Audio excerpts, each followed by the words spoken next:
Hi everyone, welcome to another Cabinet Vision Guy tech tip. In this episode we're going to take a look at how we can utilise alias materials to help us manage additional sheet sizes when we're heading through to screen to machine. So what I've got set up at the moment and the material that I'm going to pick on is just this white MFC 18mm, and if I head through you'll see that we've got a size selected for this material of 2800 by 2070.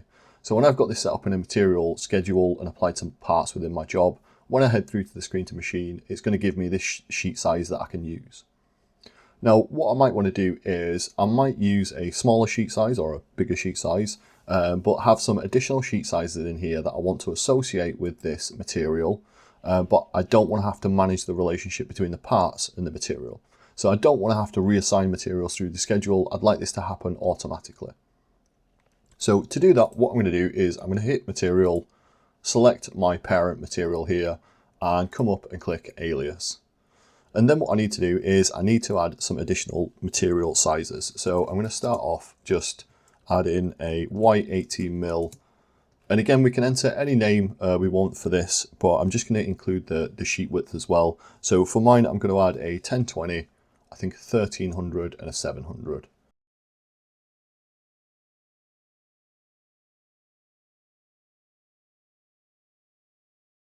And from here what I can do is just head back to the size tab and then input the different widths I want for these sheets. So I'm going to leave the length at full size, and I'm going to imagine that I'm actually going to rip these down on a saw first. And I actually want to use these additional sheet sizes just to take a bit of capacity on a smaller machine that I've got. So I'm going to input the width here at 700, obviously 1300, and I'm just matching whatever I've put in for the name.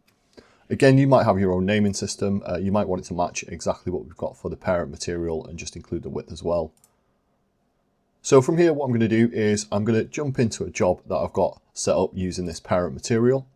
I'm just going to start off by taking a look at the material schedule I've got selected. So you can see that the only material that I've got assigned through this schedule, apart from the other components of the unit obviously, is the white MFC full size sheet. So if I go into materials and just modify for this job, and you'll see that what we've got selected for the case components is the white MFC 18mm, which is our full size sheet. So what I'm going to do from here is I'm just going to head into screen to machine and take a look at what that looks like.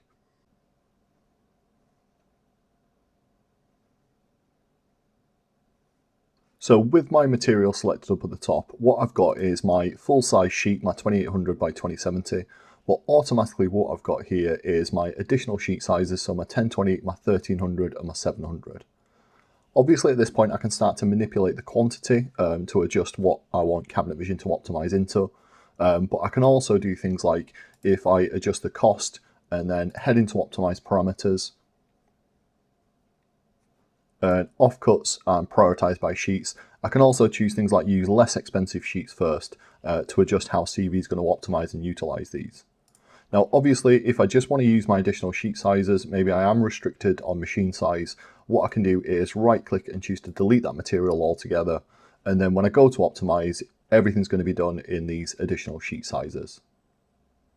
Hopefully you found this video useful.